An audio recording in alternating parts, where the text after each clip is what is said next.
Hello, everyone. So now we're going to be switching over to standard. Uh, for those of you who might never have been to one of the tournaments live, what we do is we have a standard and modern tournament going concurrently, simultaneously. It is two separate tournaments, so it's not like we're doing a big multi-format tournament. It is two separate ones. And so today we are going to be starting off with Christian Gamble and Trevor Porter for standard. They are in round 3 right now. Standard and modern both start at the same time. And so Christian, one of our younger players here at the store, he's on mono green energy. We saw his brother Cody Gamble playing this just about a week or two ago. And so this is the electrostatic pummeler deck. He's not splashing the green like a few other builds that we have seen. Trevor Porter, though, playing a different deck than what we've seen for the most part so far. He's on blue-white control, just two-color control. So Christian, starting off with an Evolving Wilds, just wants to make sure that he can get all of those landfall or landfall-like triggers off the Architect of the Untamed. That is the only reason he is playing the Evolving Wilds. Being a one-color deck, he doesn't need to fetch a variety of basic land types. He just wants to be able to get more landfall triggers. And then there we have Sage of Saheeli's Claim, giving him 3 energy counters. Trevor, this is a lot of what his deck's going to do in the early games most of the time. It's just going to be playing a land, shipping the turn back, this time at the port town, revealing either a plains or an island from his hand. And from Christian, we have a Long Tusk Cub, as well as an attack for 2 with the Sage. Trevor playing the Aether Hub, I believe like Will Carson, who we saw playing last week, his deck only playing Aether Hub, or rather the only energy counter producer or user in the deck is the Aether Hub. Except there we see a Deadlock Trap, also a card that uses energy counters.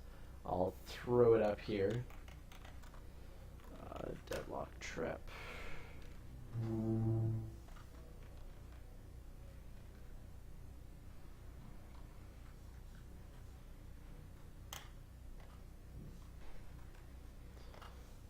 There it is. So there we see when it enters the battlefield, he gets 2 energy counters. He can tap it and pay an energy counter. Tap a creature or a planeswalker, and its activated abilities cannot be used this turn. So that's going to be good for locking down the Cub for a few turns. Looks like Christian's got a Deathlock Trap of his own. Going to be good for holding down Trevor's creatures and planeswalkers, since he's only going to be playing 1 or 2 at a time. Christian attacking with the Long Tusk Cub. Getting a counter onto it now, wants to get some damage down on Trevor before Trevor can clear the board with a Fumigate or something along those lines. And Trevor just passing it back again. This is a lot of what we're going to see from Trevor, just passing the turn back, hoping to counter or kill something at instant speed on Christian's turn. Looks like we've got Architect of the Untamed from Christian Gamble. That's the one that's going to give him an energy counter each time a land enters the battlefield under his control. Looks like he wants to go to combat. It gets Deadlock Trapped before that can happen. Trevor probably showing that he doesn't have an Immolating Glare, which is destroy target attacking creature. Might just have a Fumigate right here. This is a perfectly good time to Fumigate. Clear that board, gain 3 life, and there we see it. He has plenty of time this match now. He doesn't need to find a threat right now. When he eventually does, Christian's only going to be able to lock it out for 7, 8, 9, 10, maybe a few more turns. But Trevor is eventually going to be able to close out this game. And now it's pretty much entirely under his control. There we see Christian playing another Architect, the Untamed. Or, sorry, rather a Sage of Saheeli's Claim.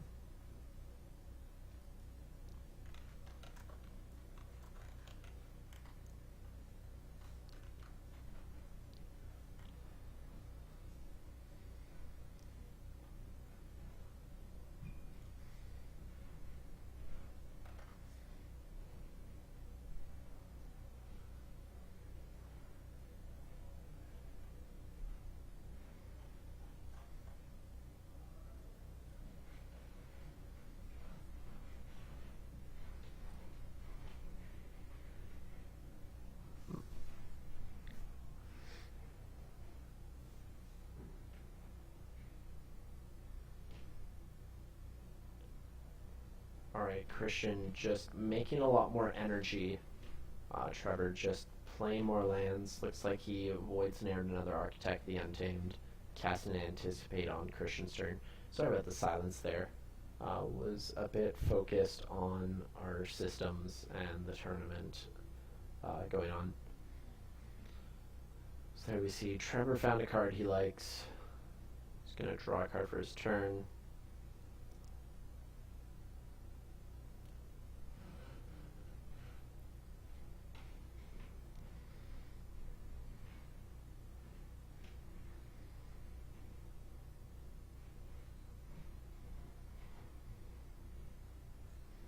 Count out his mana, paint 6 mana. This is probably... Oh, a Quarantine Field. Looks like he's casted it for 2. Quarantine Field being white, white, XX.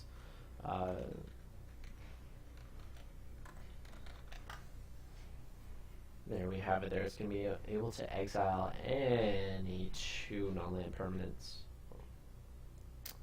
And he chooses both of Christian's creatures. Of course, the Deadlock track not being a huge problem for Trevor.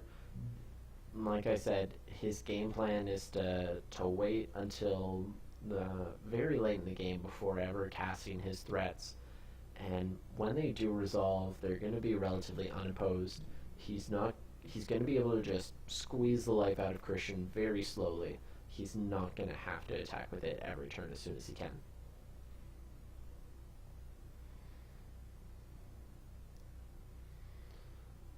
And Trevor certainly drawing a lot of lands. You have to wonder if maybe he isn't drawing all the spells he needs. Maybe that's why he's answering Christian's cards immediately rather than waiting until he has the optimal tools for each job. Looks like in response to the Bristling Hydra we have an Anticipate. A Hydra with so many energy counters on Christian's side, it's going to be very hard to kill without a Fumigate. A counterspell is about the only thing Trevor could use besides that to try to get rid of it. And looks like he probably has a Void Shatter. There it is. Exiling it before it even enters play. Not going to have to worry about all those energy counters on Christian's side. And going to combat, Trevor, of course, not forgetting to use his Deadlock Trap. Wants to keep his life total nice and high until he can get a couple creatures in play.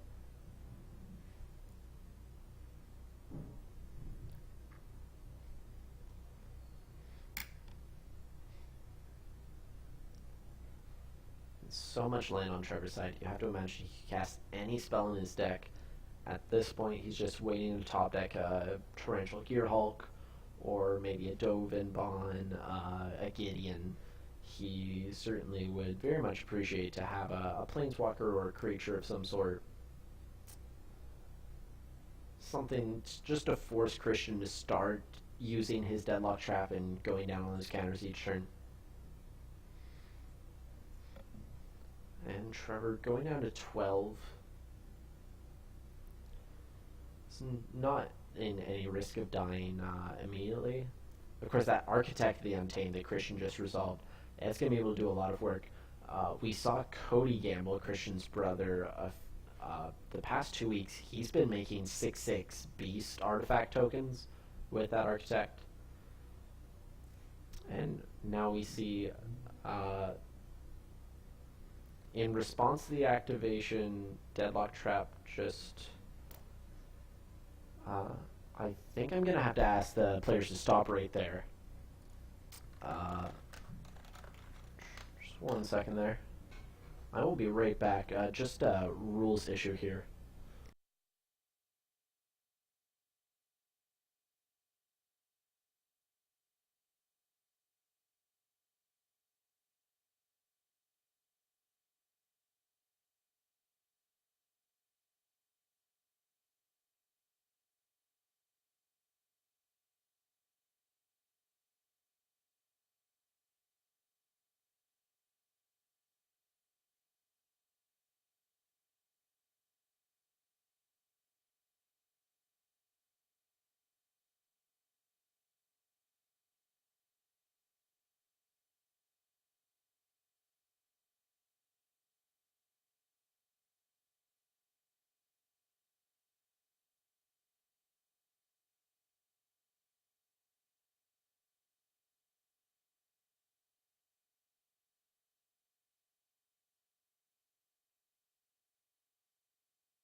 Alright, sorry about that, folks. So basically, Trevor was treating the Deadlock Trap as a counter for activated abilities. Uh, they weren't going to put a 6/6 elemental, or sorry, a 6/6 beast into play. But the wording on Deadlock Trap is that its activated abilities cannot be further activated that turn. Because Christian had already paid the energy, he was still going to get the 6/6 element, or the 6/6 beast. It doesn't matter that the trap targeted it after the fact. The fact that it was still legally able to use that ability, and Deadlock Trap having no impact on the ability itself, only the ability to activate the ability.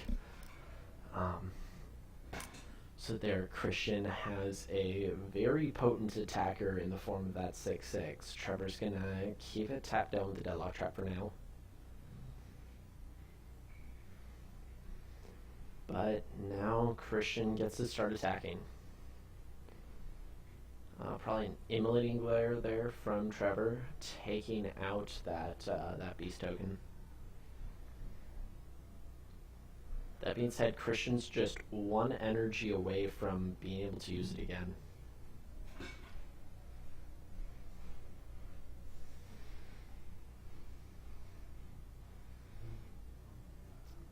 Trevor's got to feel backed up against the wall, trying so many lands in this match, but could probably use a couple more relevant spells.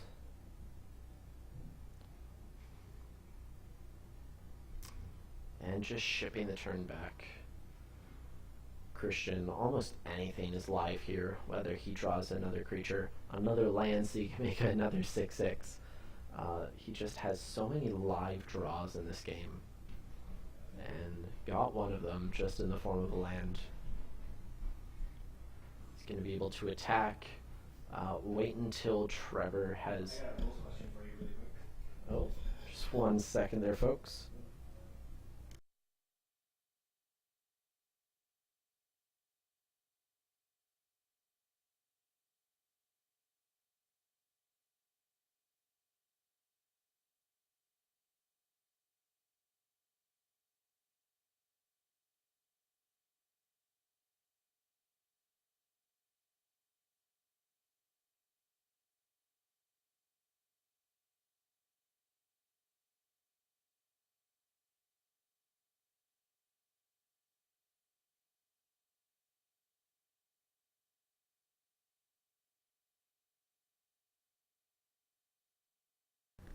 Alright, sorry, we had a bit of a judge question there. Of course, all of the rule confusions come up in the same round. That's no big issue. So in those few turns that I missed here, it seems like Trevor got a Torrential Gear Hulk. Probably Christian's going to try to keep that tap down with the Deadlock Trap as much as he possibly can.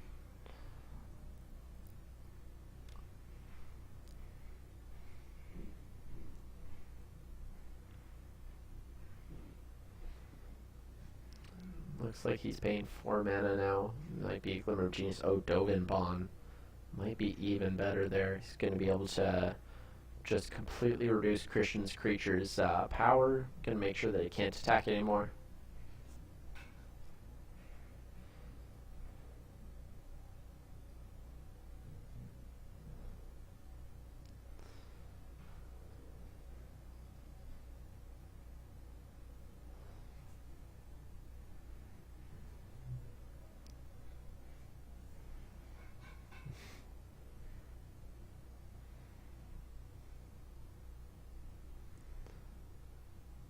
And Christian with the Electrostatic Pummeler. This is the combo that we've seen time and time again already.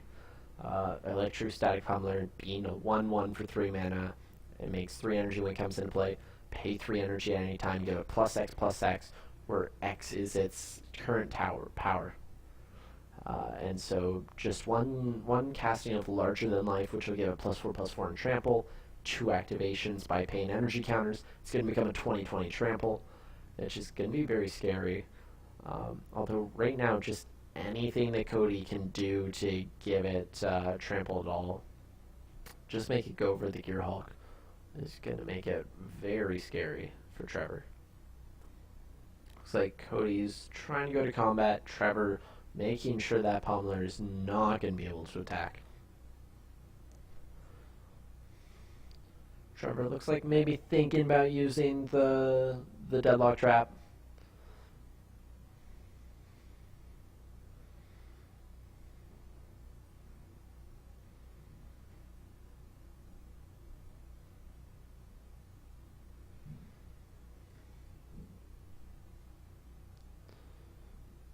And it looks like he's just going to keep using it to keep the Dovin Bond in check. And so the Torrential Gear Hulk just free to do whatever it wants. That being said, Trevor's really keeping on the defense. Really worried about any potential maybe pump spells that Christian has. Or not. Just attacking straight in there. Trying to finally do some damage. Then just passing the turn. Christian down to 15 after only, or sorry, down to 10 after just taking one attack, really. I believe it was actually 2 attacks with the Gearhulk.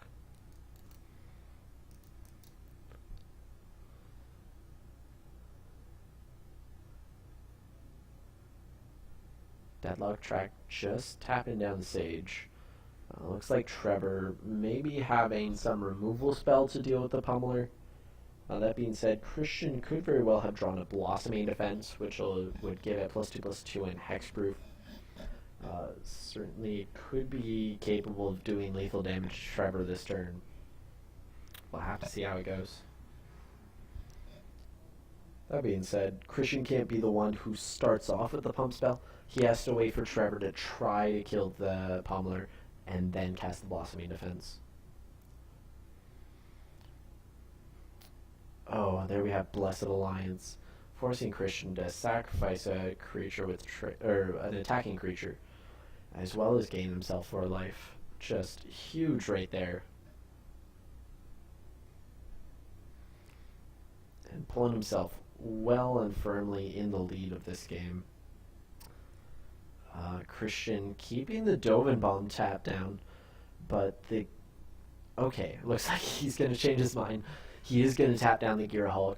Dovin Bond, as scary as he is not going to kill Christian on its own. And here is one of the weaknesses we see from the blue-white version of the control deck. It not playing red and blue, it can't play Wandering Fumarole. Not playing black and white, it can't play Shambling Mends. All of its attackers are very obviously have to be in play ahead of time, and so without the creature lands, they tend to be a lot slower. Sometimes don't have a good way of just closing out the game, and so we're seeing here Trevor. We're 20 minutes in the game, and we're probably still 3 to 4 turns away from Trevor actually finishing it out, maybe even more. Unless Trevor plays a Torrential Gearhulk right here on Christian's end step, which is possible.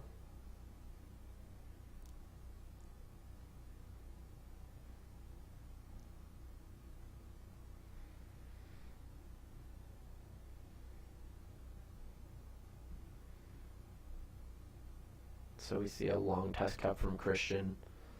It's of course the one that when it deals combat damage to a player, the controller of the cub will gain some energy counters. And he can spend some energy to give it +1/+1 counters at any time.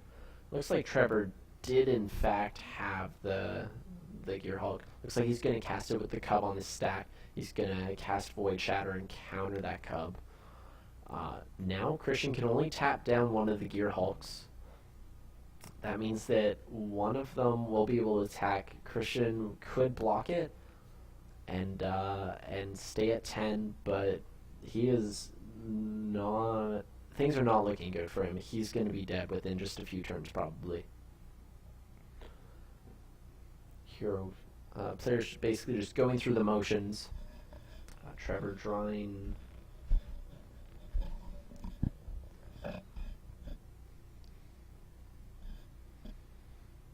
It's just casting Glimmer of Genius. You never want to make a mistake when you think the game is won.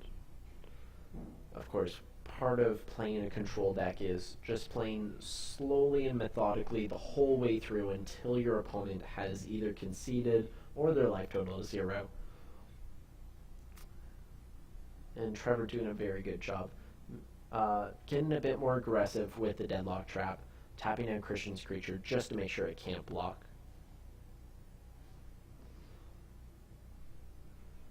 And Christian tapping down one of the Gearhulks. He's just going to be able to get in for 5, bring Christian down to 5. That means just one hit from the Gearhulk, and looks like Christian just drew a forest, has no outs this game. Trevor up 1-0 in this match, and they've already spent quite a bit of time just on that first one, almost half their time actually. By the time they finish sideboarding, they'll actually be done. They'll actually be over that halfway point. And that being said, part of the advantage of playing a control deck is that if the game does just happen to be at a very slow pace and it takes so many turns for one of the players to win that it ends up not even, you end up drawing game 2. Trevor, of course, is going to take the match having won the first game. That being said, they should be playing at a faster pace than most players. Most people think that playing control means that it gives you an excuse for...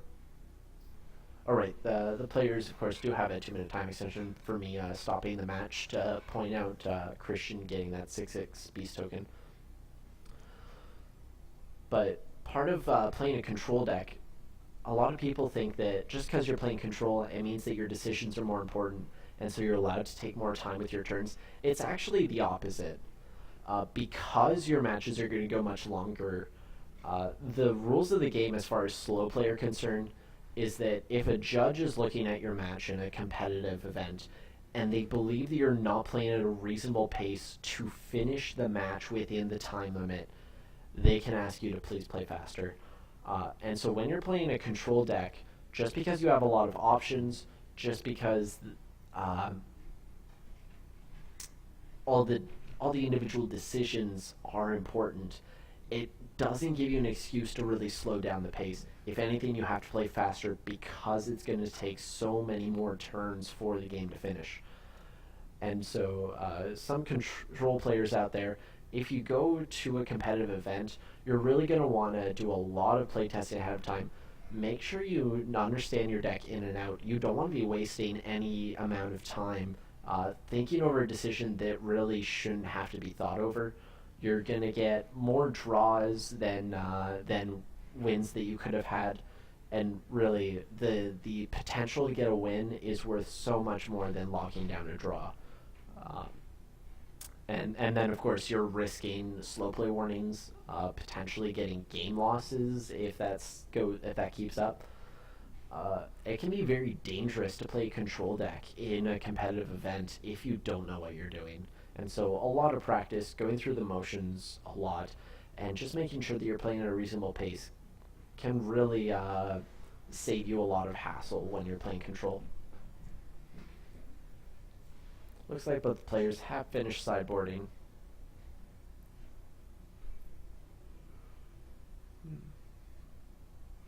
Christian, I assume, is going to be on the play.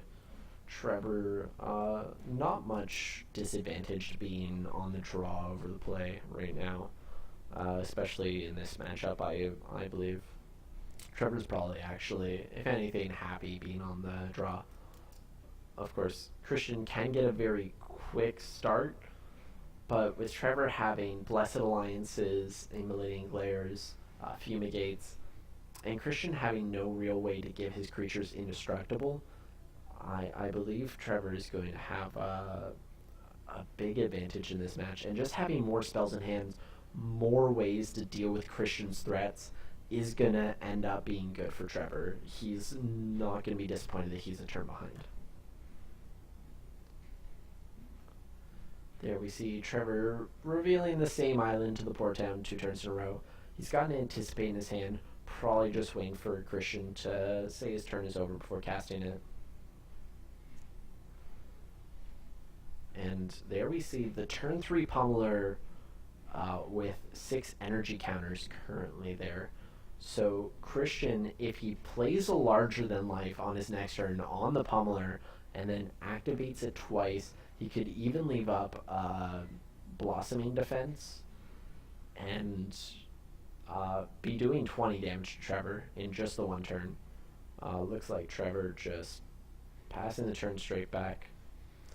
Christian just playing a tune with Aether, gonna get him some more energy counters. Looks like he might not have the combo right in his hand. And again, might be a bit too early to say. Might just want to have the extra forest in play in case he does have the blossoming defense. But here's the moment of truth. If Christian is playing this like an infect deck, this is where he's going for large knife. And it looks like he's just going right for it.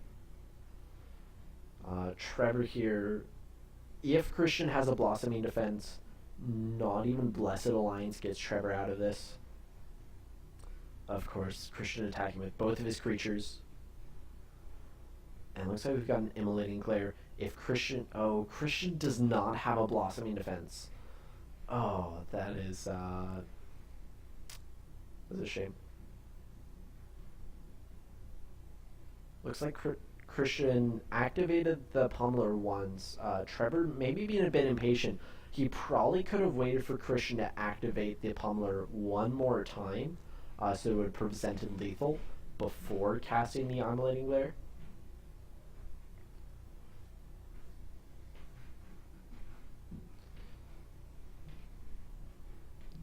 And Trevor, now that he's dealt with the threat, is probably just happy playing his lands. Christian with a Servant of the Conduit in play. Christian's got plenty of energy counters, but nothing to do with it. You'd imagine if he had a Bristling Hydra or Long Tusk Cub in his hand right now, he would have played it this turn. And Trevor starting to get some energy counters. Probably kept the Deadlock traps in his deck. And so he does have another way to use the energy counters besides just the Aether Hub.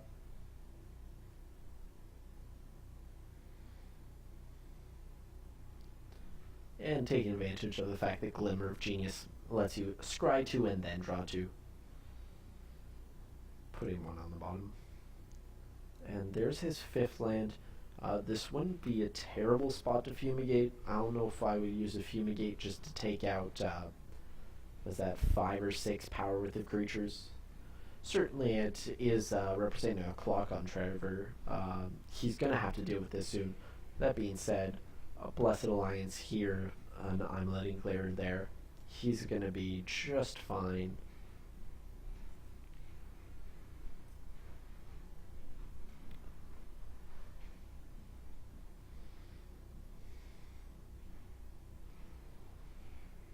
And Christian playing a main phase Servant of the Conduit.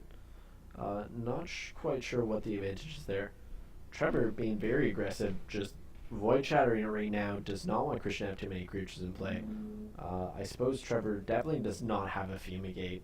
It looks like he's got another Immolating Glare in his hand. Right now it looks like he's just got a 1 for 1 each of Christian's creatures.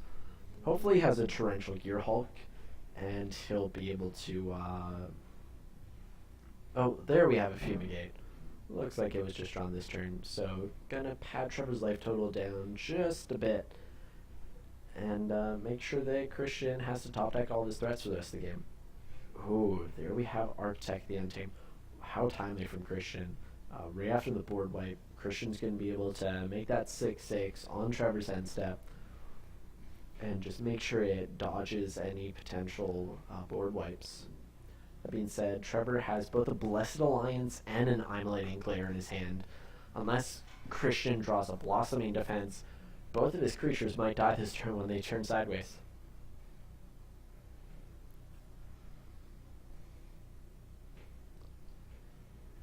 Looks like he's casting a Large in the Life on the Architect of Thought. If Christian doesn't have a Blossoming Defense, then Trevor is going to be ecstatic. So he's going to start off with the Glare on the 6/6. Architect the Untamed being a 6/7 right now with trample from the Larger Than Life. And then we've got the 4-mana Blessed Alliance.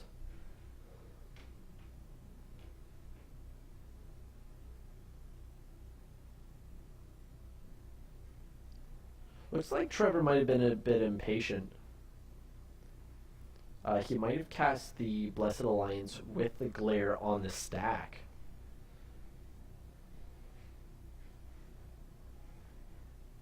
And so Christian just getting the chance to sacrifice the Beast and keeping his Architect in play, which is going to hit Trevor for 6.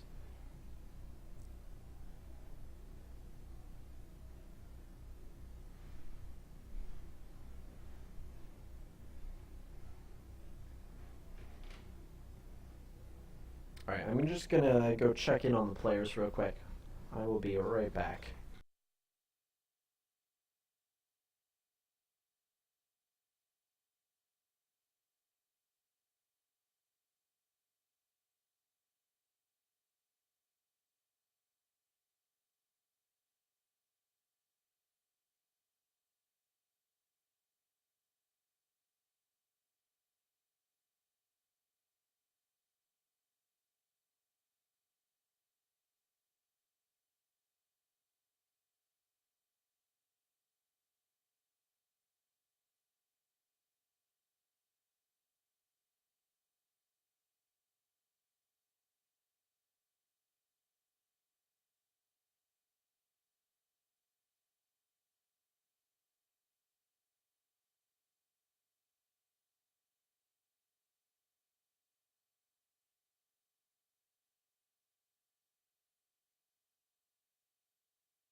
Sorry about that. Had myself muted. So we had a bit of a mix-up on exactly where we were sequencing-wise. Trevor, assuming that his Glare had already gone off when he cast the Blessed Alliance, but of course neither of them actually removing the cards in question, the Glare or the Beast token, from the battlefield.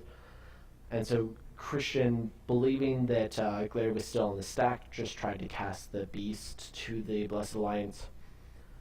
We cleared up the timing in that Trevor had expected his Glare to resolve. In the future, if ever you're in the middle of casting a spell and you just cast an instant, make sure it's clear that the first instant has fully resolved before you move to cast the second one.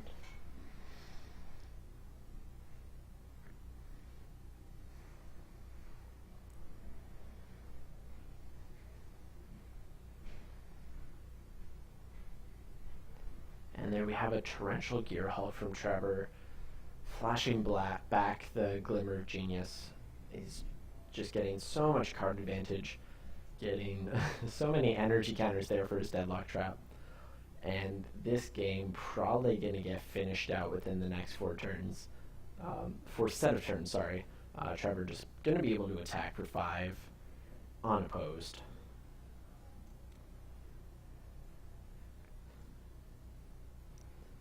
And there we go, starting off the clock, bringing Christian down to 15. And I can't imagine Christian has any more live draws in his deck. Pummeler would still be nice, but if Christian just had a Blossoming Defense or some sort of protection spell earlier this game, he could have taken it pretty easily, but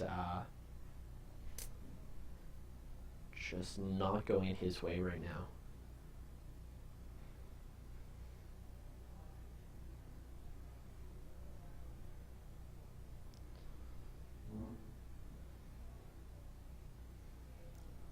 Alrighty, Christian's down to 10.